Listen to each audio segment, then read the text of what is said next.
Well, good morning, fam. It is another episode of the UnPublic with Citizen Stewart, and today I am joined by woke aunties, people who know what's going on in the world, have been watching the show, were able to see yesterday when we were talking about the parent-school relationship with Ray Ankrum. And Ray is a school leader, so it was good to hear it from a school leader perspective. But I want some more perspectives on this because I am still really just not where I need to be on understanding how we improve the school-home relationship, because I'm only one side of that and my kids are everything. And honestly, I think of the home relationship. The school is like this little part of it, but let's talk about it. Good morning to all of you, Toya, Elaine, Renee. Good morning, y'all. Good morning. So you were watching yesterday? Yeah, absolutely. I watch every day. So what did you see anything or hear anything as Ray and I were talking about and going on about I don't know what you would call it, the more controversial aspects of the relationship between teacher and parent that you thought was problematic? Anything we missed when you were watching this yesterday? I don't think that anything. I think that you hit it on the head and people were kind of upset. Not upset, but like, wow, Chris, really, they thought that you were like coming at parents, but when you come at somebody, sometimes you do it to make them better. Like, you weren't bashing them. You're saying, look, we got to get ourselves together. And it starts here. This is the beginning. Like, I saw something on Facebook today. I said I was going to share it 1,000 times. They said y'all should be checking for your grades like y'all checking for the stimulus check. Like, I was like, yes, my feelings all in a nutshell. But I know it's more complicated than that, but everything has to start from home. You are your child's first teacher. And again, if you don't know, that's why Toya decided to come up with the show, everything, the three woke aunties. We're here to help. Look us up. Trust me, we are not going to turn you down. We're here to help you. And I should say that to everybody watching and listening. The Three Woke Aunties have a show that you should look up. You should plug it in on Facebook, find it, save it, and then watch it, because I think it is good to have these conversations like in 360. The whole community should be talking about our issues from different vantage points. Men, fathers, mothers, young people, students, educators, everybody should have a voice and have a platform, and then maybe we could get to the truth together. And thinking about this show yesterday, here's the problem that I'm having, y'all. And this is what you could probably help me with. Because it feels like there's two truths going on at the same time, two things that are happening at the same time. On the one hand, you want to talk about the responsibility of parents to be that person, the guardian for their child. And on the other hand, you don't want to let the system off the hook for doing all that they can too. So sometimes when you're talking to parents, like, listen, it's you. You are the person that God gave that child. Like, you got to really take that role on and fight like Shaka Zulu. You got to be like fierce and whatnot. That can start sounding like you're letting the system off the hook. Because you'll have people who are in the system who will be watching you saying, yeah, tell the parents to do their job, Exactly. And you're kind of like, well, so how do we talk about this without it turning into like the Bill Cosby finger wagging respectability politics? So I think we always talk about, collectively, the three woke aunties, we always talk about what more we can do as parents. And when I say we, meaning those who are in the know about advocating for your child and supporting your child and supporting the school. We are firm believers in the village, and the village extends to families, the students, the staff at your child's school, the system, and collaboratively making it better for our children. I don't think that putting the blame on one party or another is going to solve anything. It hasn't over decades. But what we can do is move toward a more understanding view of both sides and then work out from there. Like, we can't expect parents to know what to do off the bat when they've been told at bay for so long. Some schools are very uninviting to parents, and parents tend to believe that, oh, the school doesn't want me in that space and there's not much I can do. But then it's up to people like us who know, like we had Gwen Samuels on a training we did yesterday, and she was like, we're done with asking people permission to make things better for our kids. Like, we're not asking you, we're telling you this is what you need to do. And we need to help parents get to that point of understanding that, yes, you have that right. Yes, you have that power. And these are the moves you need to make in order to get that done. And schools need to realize that you need to be inviting these parents into these spaces, because you're not going to solve anything with anybody's kids without the parent. The parents are the ones who know their children the best, and you can get the best support from a parent that is willing and able and knowledgeable about how their child learns and what they can do to support you as a school or as a teacher. So, and I'm thinking about it too. And I'm thinking about a lot of this parent bashing going on. People saying we're bashing parents. I'm just here because I want parents to learn from my mistakes. Okay. Because not being involved in your child's school and leaving it up to the school can lead to failure. You understand? And I saw what it did to my children. And I don't want parents to make that same mistake. Right. So to be honest with you, I'm kind of old school, and when I started out, think about this, Chris. So I'll be 60 soon. Right. So back then, before integration, right, we could trust everything that the school was doing. Right. Because we knew who was our teachers. We had Black teachers at that time. We knew that the care of our children was being looked after. But since then, it's like you need to be involved in your child's school. Like my mother never graduated from grade school, so she really couldn't help me. The best she could do was send me to a great school, right? But now that the world is intertwined, we need to make sure that everything is being done with our kids. And in doing that, we need to build partnerships. Like you often hear me say, take some apples up to the school and build a relationship with your teacher. So, and then, like some of these teachers are really young, and they might not understand the dynamics in my community or the dynamics in my family. And I think that that's my responsibility to help. And like Renee said, and Elaine said, it's a partnership. It's the teacher, the parent, and the student. You're muted.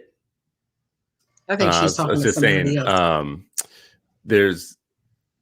We don't talk often enough about the age difference sometimes. Sometimes you are, mid-30s parent talking to a mid-20s teacher, which can be an awkward situation, especially if things are, feeling a little bit like the fingers being wagged at you about what you're not doing, from the school. When I think about how many different ways this could go wrong, though,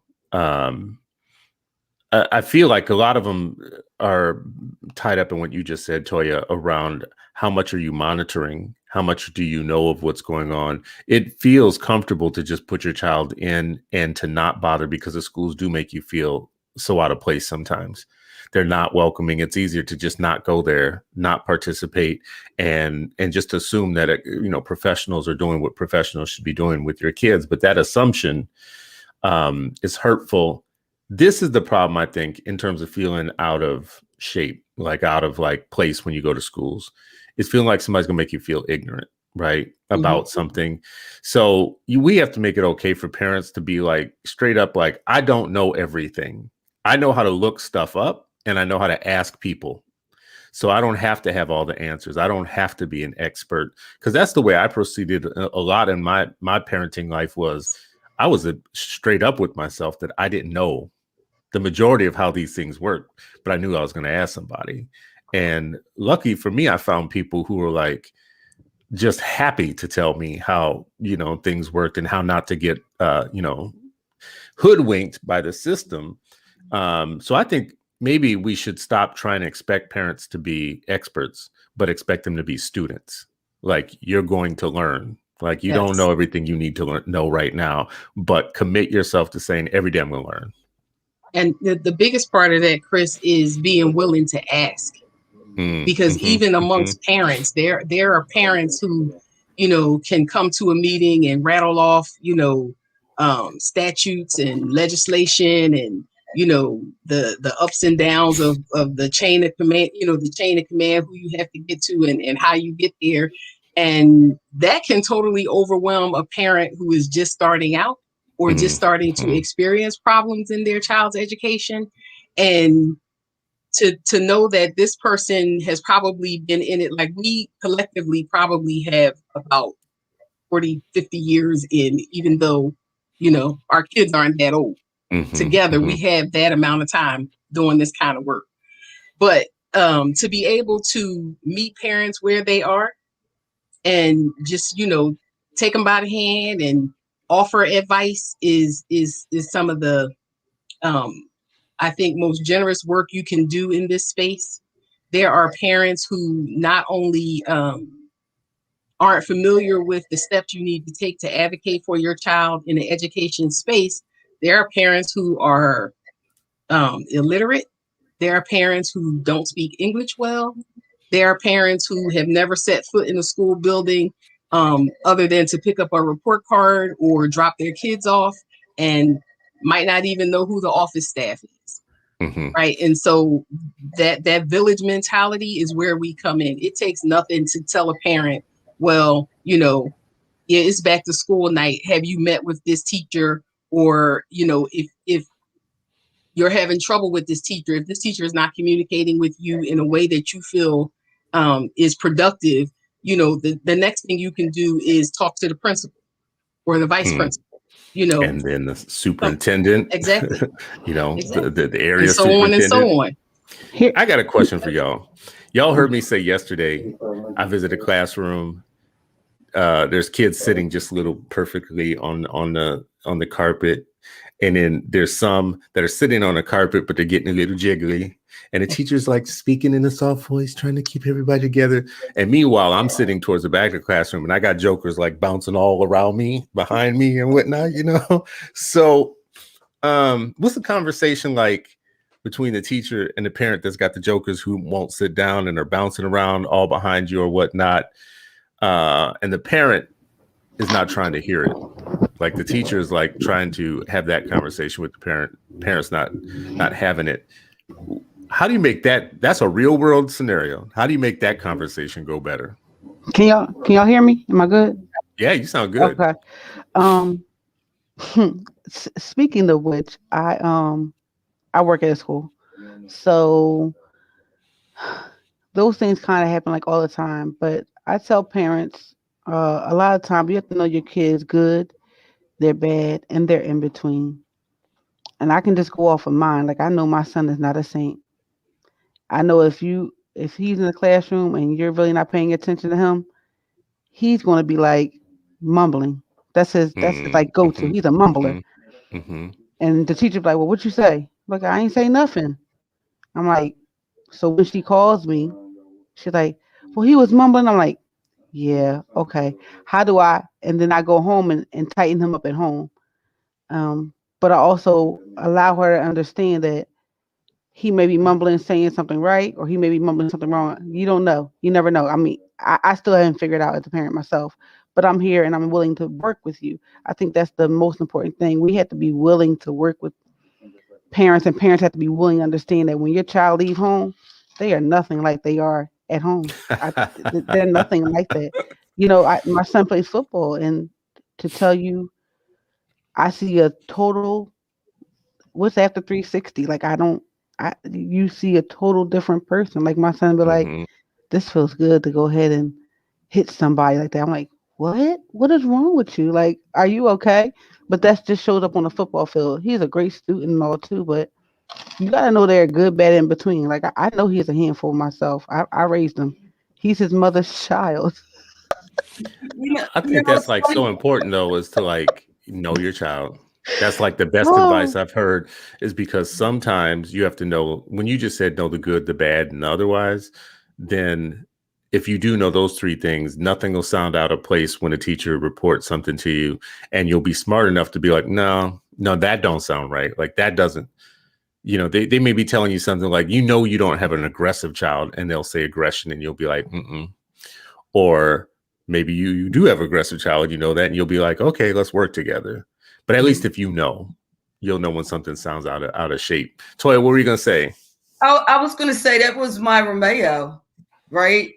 And Chris, it was so funny because I saw that the school he was in, like I knew all the teachers because my oldest children went there, and they were like, Romeo's like, he won't sit still. And I'm like, yep, that's my son.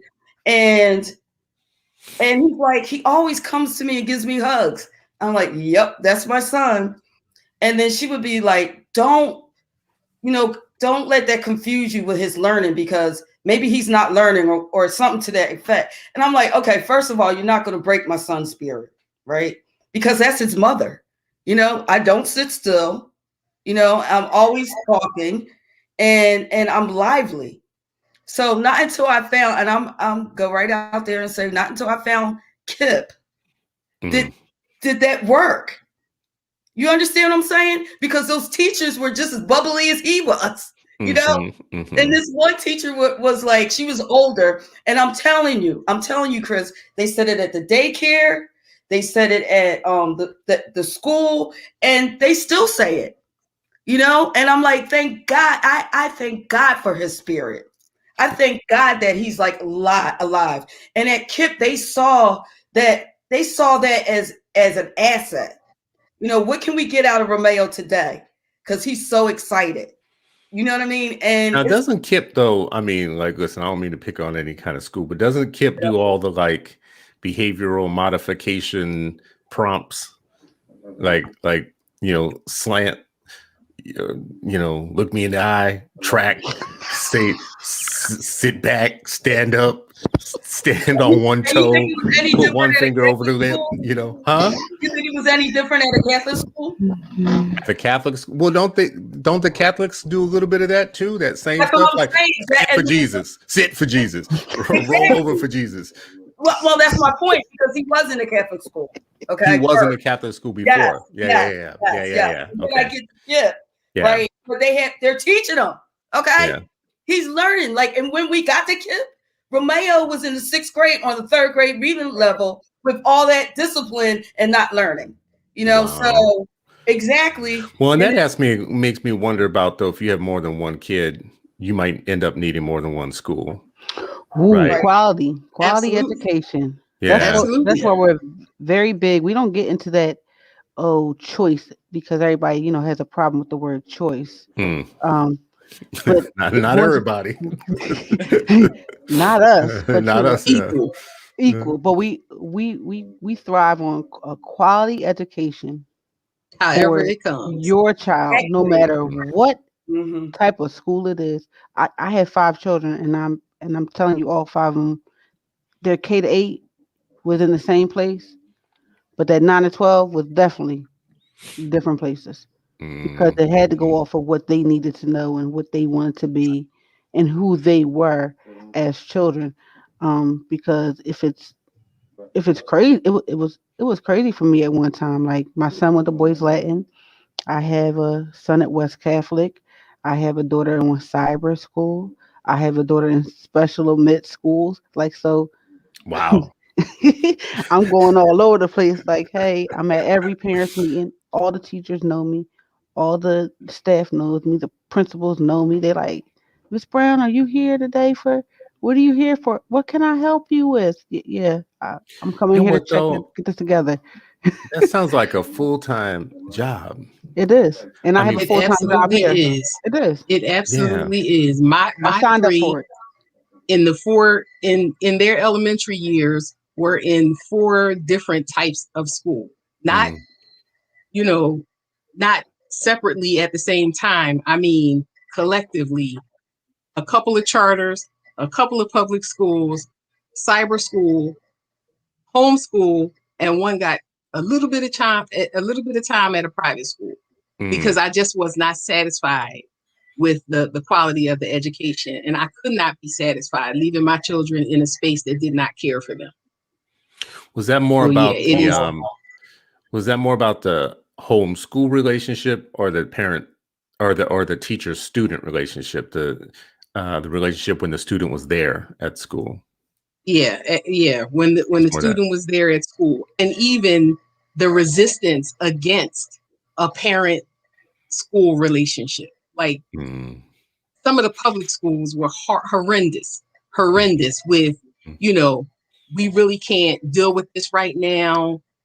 That's our, they didn't want to hear anything. That's our procedure. The school policy is, they didn't want to hear anything about my individual child or children as it related to an issue or a problem. And Mm. that was a problem for me. Yeah. That's how I started advocacy, because for me it was the other way.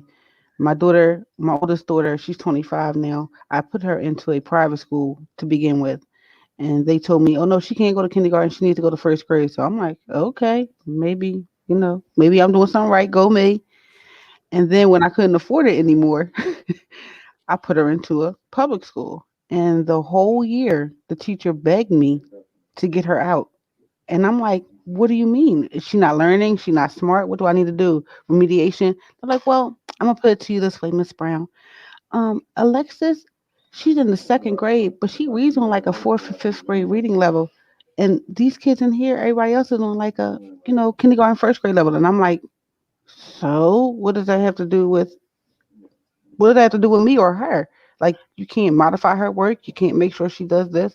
I'm just like, no, I just need you to find somewhere else for her to be. She's just so smart. Mm. So it took me the whole other route. So like a lot of people had that bad experience. I really didn't have that bad experience. I just was like, I don't understand how you can't. I'm a teacher myself. I don't understand how you can't teach her. I'm That's whole confused. systems that can't. It's not that they can't, it's that they don't want to. Like, why? I mean, Why but for that's this what one that's how I child took it would I as. extend myself to help this one Correct. child? Yeah. No. Correct. Again, and Yeah. that's where I started. What I hear in all of your stories is just like, so when I say it's a full-time job and you say yes, it is, I'm like thinking to myself, like, that's a job you could either take and do, or there might be like the temptation just to let it ride, just to put you in a regular public school and let it ride and hope for the best, because it is work. It's a lot of work. But if you don't do that work, and then, like 16, 17 is a golden age where you start figuring out what you did right and wrong. It starts coming home to roost. Yes, Lord. Like the decisions that you made start coming home to roost. And, at about 16 or 17, Start you a little start thinking earlier to yourself, nowadays. well, and it's like, well, middle school. I mean, I don't think, especially with Black boys, people don't pay attention that, number one, we do middle school all wrong. For Black boys specifically, and that's when the statistics, all hell breaks loose for them in middle school. And that's when I hope you have made a good decision about where you've put them for middle school, because they start separating and going different directions, right? But based upon, like, Ray was talking yesterday, and he said the thing that we always say in these discussions, well, some parents are working 2 and 3 jobs. Y'all, I'm sorry, but I'm unpopular opinion, not everybody's working 2 and 3 jobs. Some people just don't want to interact with your school. Some people are tired of it. It is work. They make you feel this big sometimes. They you feel like trapped in some cases. I mean, like, some of y'all have made different choices or whatnot, but maybe there's not a bus that goes to that private school. Maybe there is not a way to get to that magnet program. Maybe there is not maybe you have to be at work at 7:45. Your one job have to be there at 7:45, and there's no fudging with the timeline, so that you can get your kid out the door. So you stuck with whatever it is that you have, that one school. What then? What when you feel stuck?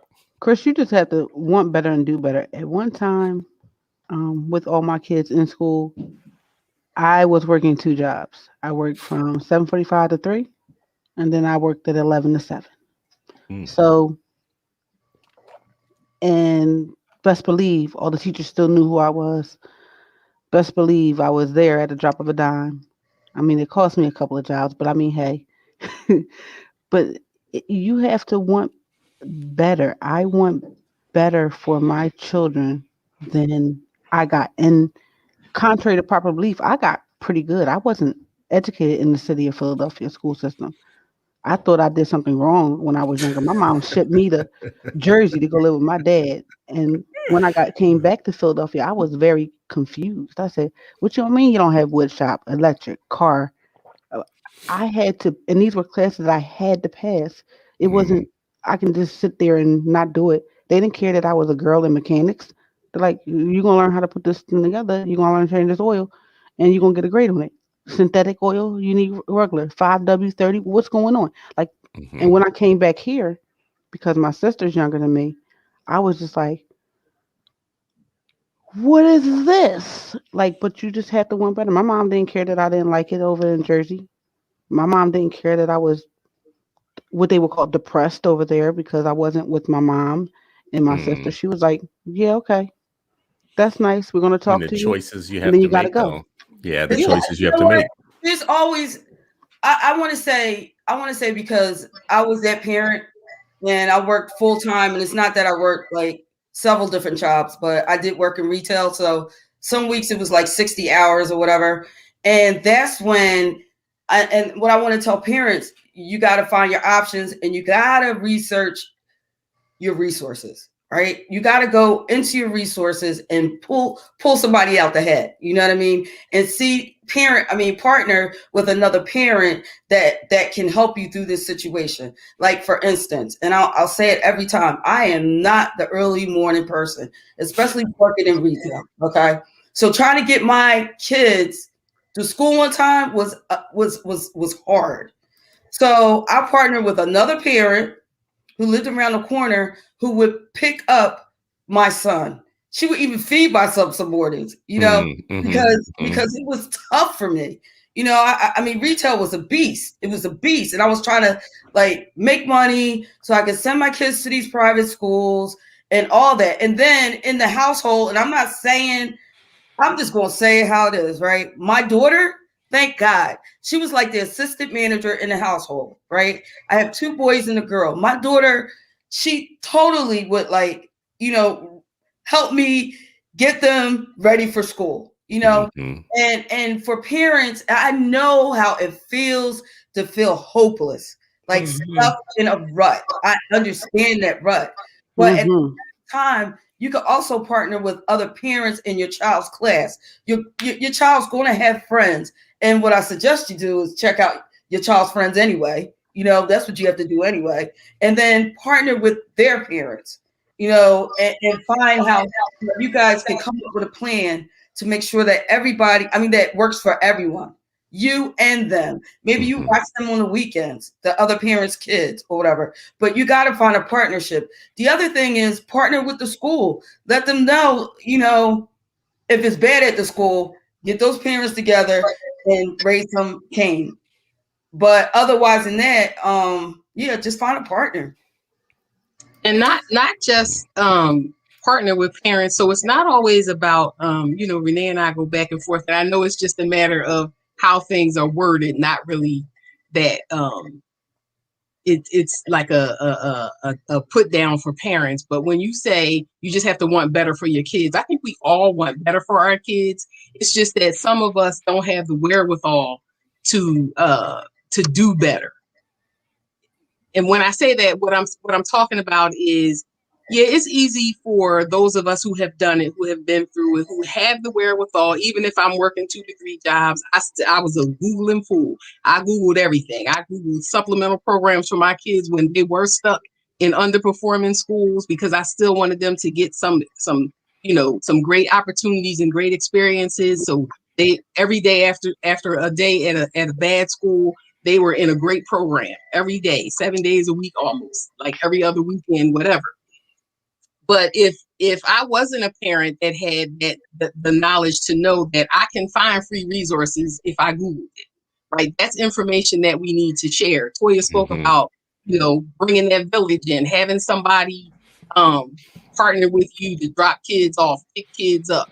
Like we had a whole network at one of my kids' programs. Like there were families from Philly. It was a program at Rutgers. Families from Philly carpooled every weekend so that we wouldn't have to pay that $10 toll or that $5 toll, going and coming and going and coming. This is why I think like relationships are key though. Like we don't talk Absolutely. about it enough. So you mentioned Google. I was a Googling fool is what you said. So my oldest is 30. So if I think back to when he was young, the first 10, 11 years of his life, there was no Google in our household. There was no strong broadband like signal. There was no like, y'all remember the first internet, right? It would take 20 years to load. You click on a link and then you like go and make yourself breakfast and come back and it's still downloading that same document, So even when we did get, some Google or some ability to use the internet, it wasn't lightning fast and quick, but it was good. That was my first child. So it was good that with that first one, I had, like I didn't have all the access to everything. But Google, what was Google for me was people that looked like they had a little something. I remember I looking at people that looked like they had all the little perfect life going on and they had the little nice house and car and job and whatnot, looked college educated, looked like they, fancy book learning was going on in their life. And I would just ask questions. And I can remember that, like, if I took notes, it was almost like Google. Like if I would say something to them, like, I even got an attorney at one point from one of them saying, what is going on at your school? Like, let me give you, like, referring me to a friend of theirs or whatnot.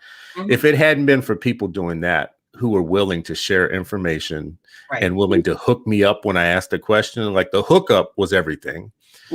I don't think like we have way more access now to technology. We could look up county services if we needed to. We could look up like school services.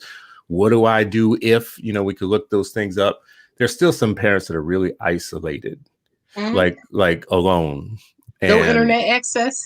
No internet. And even if they do have internet, like, we have lots of parent advocacy groups where the purpose of the group is to have you go out and advocate for something because you're a parent and it looks good if parents demand some specific thing. But what we don't have is a lot of relationship building parent groups that are saying, let's be each other's network. Like, like I was a latchkey kid, right? And it drives me crazy when I think about this now. Like, damn, they used to let me come home at kindergarten and pull the key up from underneath the rug and get in the house by myself in kindergarten. Like, I would never think about doing nothing that crazy right now. What was wrong with people? What was wrong with our parents? What was wrong with them? You'll be on social services now. I know. You would have child protective services at your house so quick. Part of it, though, I can remember in times like that, as I would pull the key out, the door across from, for instance, when we were in an apartment, the apartment across the hall would be an old lady. She would hear that I was coming up. She knew what time I was supposed to be there. She'd open the door to see if that was me, and it was me, and she would watch me go in and shut the door. That was the village mentality. Like, they weren't just leaving us out there without a net. There were other people who were watching and helping. I feel like, I've worked with a lot of parents, especially in social services, where we start trying to do like who's in your corner. We do those exercises of who can you call if or whatnot. And there are some people who can't call. Like I had people who couldn't come to a meeting with me because there was no one around them that could lend them $1 to get on the bus. $1. Like anybody looking at this or listening to this and watching this, think right now, what's the biggest amount of money you could get in an emergency? If you had to call friends and family right now, today, and say, like, listen, is it $500? Is it $1,000? Is it $2,000? Is it $8,000? How much? There are people who couldn't get $1 in their immediate network to come see me so that I could give them money. That's the other part too. So I knew that it was a problem because the reason I need you to come see me is I have some stuff for you to give you. Couldn't even get $1. What is wrong with us? Like, what's wrong with our parent networks if we have people that are that isolated and alone? We became a lot of, not saying selfish, but Selfish. just for self.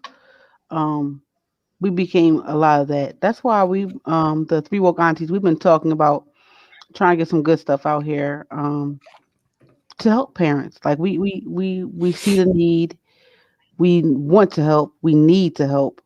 So we're, talking to see how we can have, maybe we can be that piece for you guys. Support. We don't know, but again, like I said, I'm always available. Like sometimes I know I work and my job does not pay me spectacular, so it's not like I can really afford to take a day off. But for a parent need, I'm right there.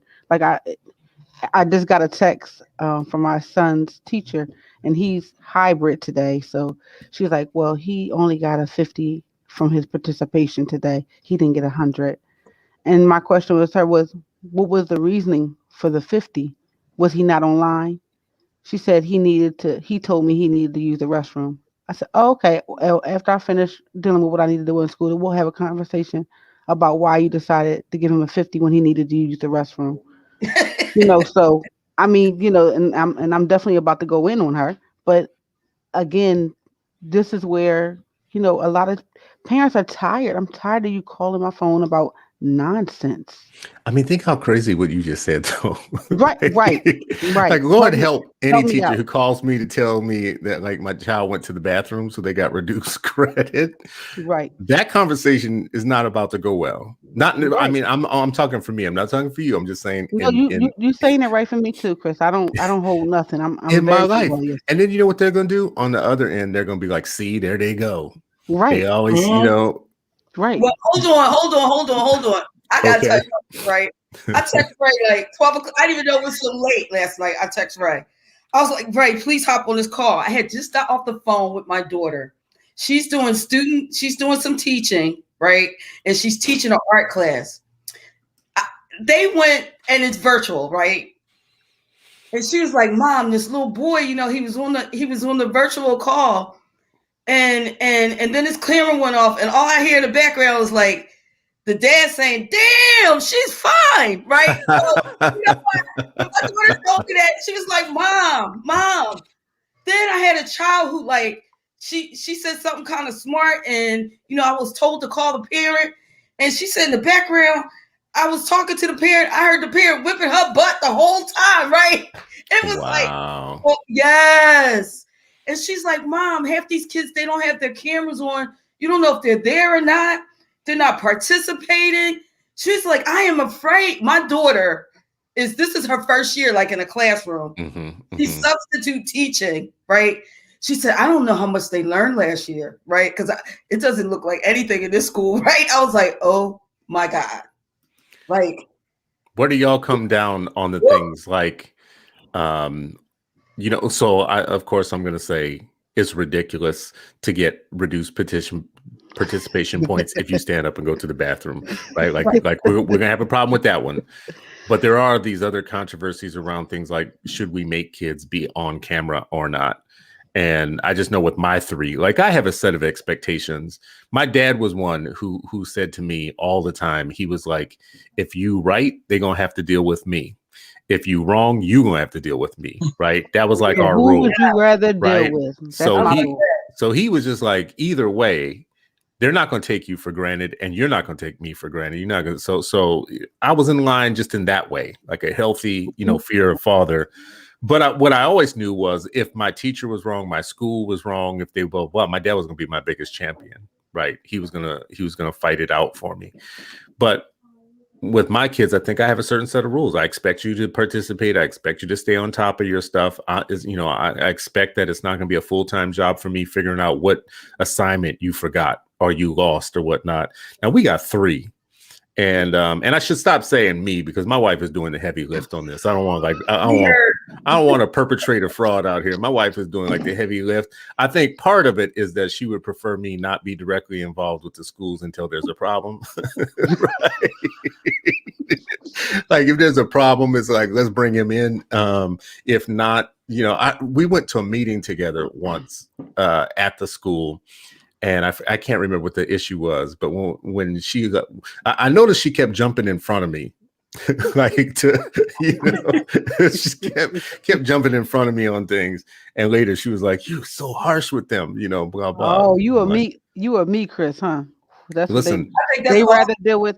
They rather deal with her, my children's father. That's the we first did one they not call. come They to say, play. "Hey, You know, is Mr. Warren available?" when there's a discipline problem. Yeah, but hold on, Chris. If I were your kids, I wouldn't want to see like, where's mom? Mom can't come today. And yeah, no, Chris. I will tell you this much: my kids are so spoiled. For one, I'm not gonna even Right into the front. core, I no. have like free range children. They're feral. They're like I have free range kids in a way. I'm trying to raise free people. I'm not raising them the way I was raised. Right. They know nothing about my life, like in terms of like my upbringing. Like they're living in a second generation situation, right? And that was on purpose, right? But at the same time, like when it comes to schools, I don't have many rules. I just have a handful of them. And I was, you know, where I was going with this was to ask you guys things like, you know, is it too much to ask that kids turn their cameras on and that they be present? In some of their classes, my kids comment on the fact that none of the kids are participating, like in their class. It's one of the reasons they don't like online, you know, the remote learning that we're having right now is just because it's kind of like this. It's just like a dead zone. And, you know, and then the teachers tell them go and watch videos, you know, like here, take attendance. Oh, you're here. Okay, good. I'm going to pretend to talk for 10 or 15, 20 minutes. And then I'm going to tell you go off on your own and do independent stuff. But blank screens, like lots of kids, you know. My daughters, both of them, even my daughter who's in her grad program, have a big problem with online learning. Mom, I'm really just sitting here looking at the computer. Like, if I gotta teach myself, you should have taught me better. I'm like, why do I get blamed for that? Like, that's not my fault. That's the pandemic. Like, I don't understand what you're talking about. So, like, okay, just sit here. And then I see some days where I'm home and they're home, where they really are. The teacher will say, "Hey," just like you said, "Okay, who's here?" They call each other's person's name. "Okay, yeah, today we're doing this, this, this, and this." "All right, video." And I'm like, what is this teaching them? Nothing. But here in Philadelphia, we have a big problem with the internet. So sometimes kids can't get on. And two, you have to, you know, I have a big issue, not a big issue, but even working from home, for the 1,000 Zoom meetings that we do a day, a week, I just don't want to be on camera. Right. And I'm like a upper level management, and the expectation is that, you know, you have your camera on. And while I have a still picture of myself that most meetings, that's what people see, I'm just not comfortable sitting on camera, especially when I'm either not leading the meeting or I can get the same information from you with my picture up as I can with a live video of me up. And in a classroom setting with 30 other kids, the incessant need to be on video just for you to monitor me. So don't mistake what I'm saying for allowing kids not to participate. Because you can definitely participate. My kids did cyber school before cyber school was a thing, before all this virtual learning was a thing. Cyber school was virtual learning, and they typed in the chat and they raised their hands and they, you know, they participated and did not need to be on a live video. So I mean, and two, you know, kids are cruel. Some kids are in environments that might not look well on a video, and maybe that's why they're not on video. You know what I mean? So, you know what? I haven't really thought so much about that, but it becomes immediately evident with I think virtual learning has honestly, I think, made like torn the Band-Aid off of that about the different circumstances kids are living in. And oftentimes you can see it through the pictures, through the camera. I'd agree with that. Real You know what? life. In my workplace, I judge people who don't come on camera. Just so you know, just so you know, Elaine. Oh, I'm Like, sure I'm being I'm judged. just admitting, I'm like one of admitting two it because, people. like, in the back of my mind, I'm just like judgment, Yeah. judgment. But Like, it's because like, you know, some why? people are just like Johnny on the spot. They're right there on the camera. They're like, "How you doing?" You know, they're Yeah. sitting up And straight. I They're don't like want to in their see them spot. You know, either. blah That's blah the thing. whatnot. You know, and I other don't want to people are see like, them either. Like, I've had people straight up tell me, I shouldn't say this out loud, but there are people who will tell you, I'm having a bad hair day, or I'm this, that, and the other, and that's why I'm not on, or whatnot. And you're thinking this is a business situation and blah blah. And I'm like thinking, how bad can your hair be? Right? Like, well, first of all, that's I ain't real got no life. hair. So That's like, you know, I ain't got I no was hair. going to say that's real life, So Chris. you But know, not just that. Like, you know, early in the morning, my meetings start as early as sometimes 7:45, 8 o'clock. now And that's you know, culturally incompetent. I don't I want to just want you see to know right you. now. Thank you. I don't want to see you Yeah. sipping your coffee. I don't want to see you, you know, your dog in your lap. I just don't want to see those things. Well, you know what? That's Elaine anyway, because I'm surprised she doesn't have her picture up right now. Okay, because whenever we pop in the meeting, I look for. It's so funny. I look for her picture, not her face. Yeah. Like, But this is why, like this is how these things show up even as parents, in that, because I'm that way with my work life. When it comes to my kids being on camera, you know, my expectation with them is to be fully present, to be on camera, whatnot. And that might be one of those things where, listen, where I'm at an age where everything feels old school now. Like as young and hip as I always thought I was, Do as and I you know, say, not like as I all that do. parent, what, yeah, some of that stuff is starting to come out now. Some of that, Yeah, like, it you is. know, And the teens, you know, like, them teens. Everything your father said to you, starts coming out. it starts coming out.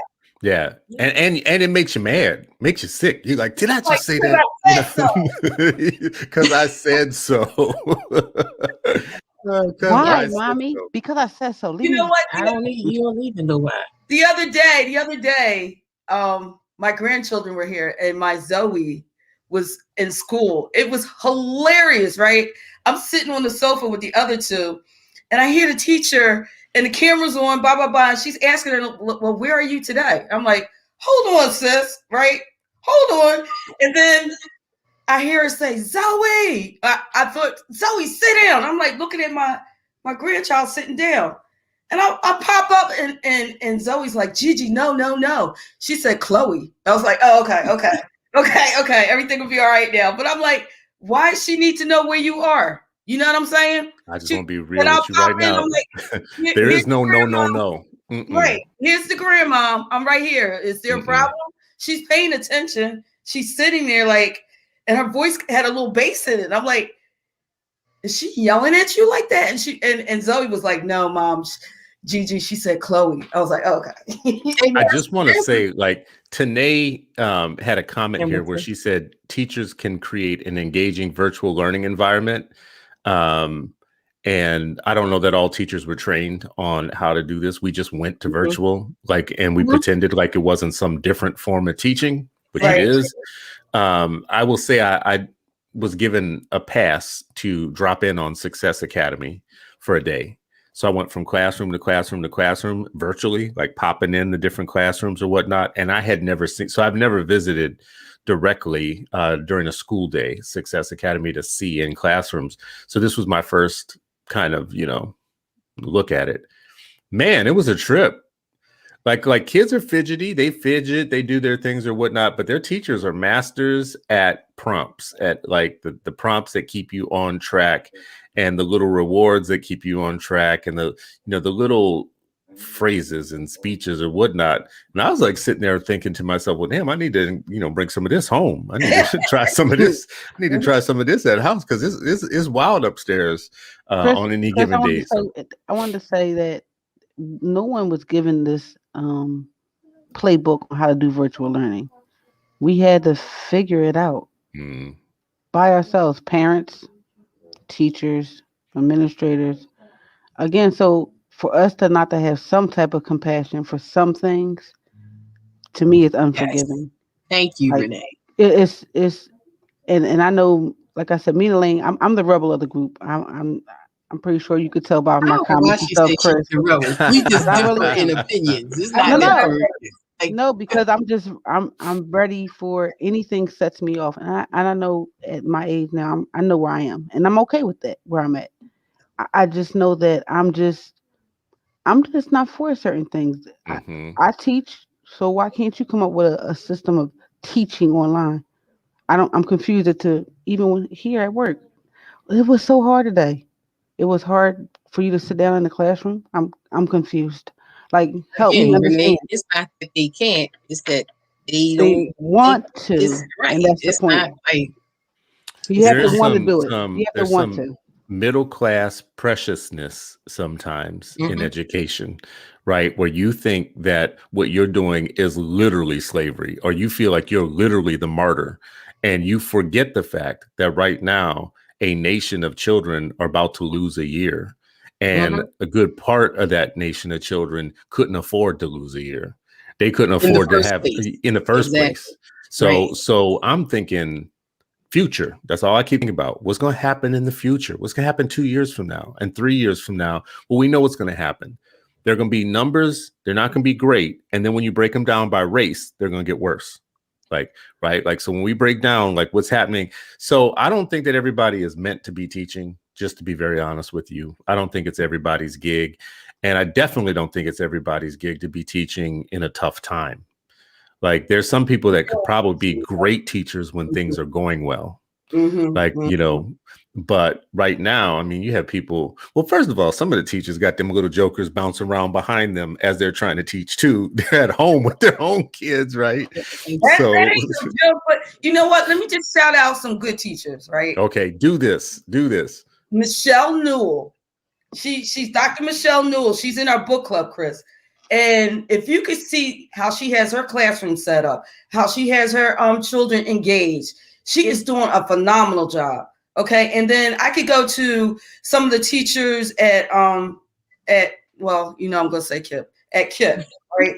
This She is this one teacher. I saw her. She was on her bed. She's like, I just got off a call. We're in a parent meeting. She's like, I just got off a call with a teacher. I mean, a parent. I'm so sorry I'm late. She's eating her whatever. And she's like, we got to do this with the kids. We got to do that with the kids. And I see her like engaged in teaching and how to teach, you know, during this virtual time. So I do see some teachers that are really doing it good. And back to the example of Michelle Newell.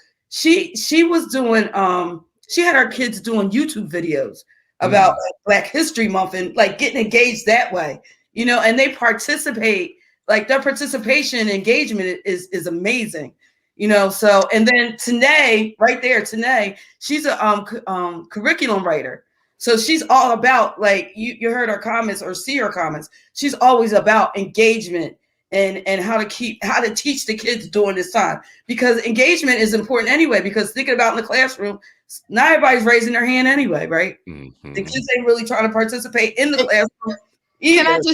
Can I just say, I'm sorry, Toya, that just like parents and teachers recognize that in-person classrooms, kids have different personalities. You have the shy kid, you have the outgoing kid, you have the very engaged kid, and you have the Speak, kids who Auntie bounce all Elaine. around the teacher. You have a whole community of introverted kids on these virtual platforms, and introverted adults as well, that really don't want to be on video, but that does not mean I am not paying attention in your class or participating. Are we back to the video? I'm going to speak up for those introverted kids. I will say this much right now. If you look at the kids that are in my household right now, you just described the range. And there's one of my precious kids, like the one who you know, I take the more care with or whatnot, has lots of anxiety. So there are certain things you never know when that anxiety is flaring up, but it is. And being on camera is one of those things. He forces himself to do it, but it is not natural and it is not easy. Like it, you know, where another kid, it's not taking any energy to do that. Right. And for him, it's taking energy. So like when he gets done with that, he is just like exhausted from having to be on that whole time. All right. Well, listen, I know we got to wrap. So this is what I want to like get your last minute help with.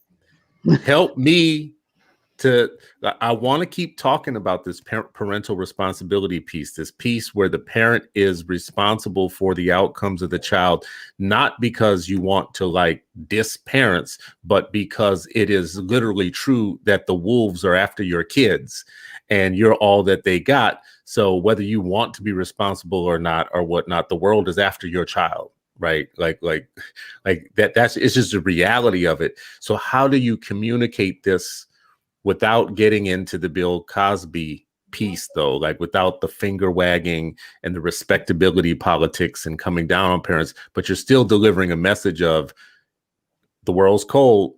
They're after your kid. You better like do what you got to do. You know, I would just say, how do you talk that out?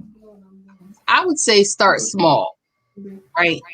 Take little wins where you can and build up to being a great advocate. Nobody should be judging you on your level of engagement or your level of support if you're just starting out. If you know what you want the result for your kid to be, you want your kid to have a great education or to get a great educational experience. But what you may not know is how to go about it. But when I say start small with small wins, email a teacher that you hadn't reached out to before. Start a personal relationship with that teacher, with one teacher, and then slowly build it to 2 teachers, to the administration, that type of thing. And while you're doing that, reach out to another parent. A closed mouth does not get fed. And that's what you need to realize. You have to ask questions, and you have to, if you're not comfortable, you have to get comfortable with asking 1 or 2 questions here and there. And that's how you start. Wow. Bouncing off with the wrap up. Oh, I'm sorry. Let me go, Toya. Then I'll let you go. You know what? Bouncing off of what Elaine said. It's I've learned a lot. It's called Each One Teach One. Maybe I am a parent who does not know, who does not, for the lack of a better word, seem like I care. Please, please, please, please, please, please, please. The world is not nice. They are after our children. They want our children not to succeed. They want them to be the bottom of the barrel at all times. Please just ask a question. Google, like Elaine said, Google, can someone help me? We're going to try to get the 3 woke aunties on there so that can be the first thing. But we are here to help. No bashing, no, thing. I'm here to help you no matter where you are, no matter what point you are at, whether you're seasoned, whether you're just beginning, whether you just don't know nothing, or you at the bottom of I'm here to help in anything. Please just ask for help. Just ask. Okay, so can I go now, Renee? Yep. We got you. I would say, look at your resources.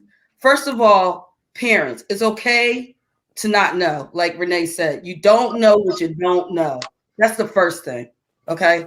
The second thing is don't feel hopeless because there's ways out. Okay.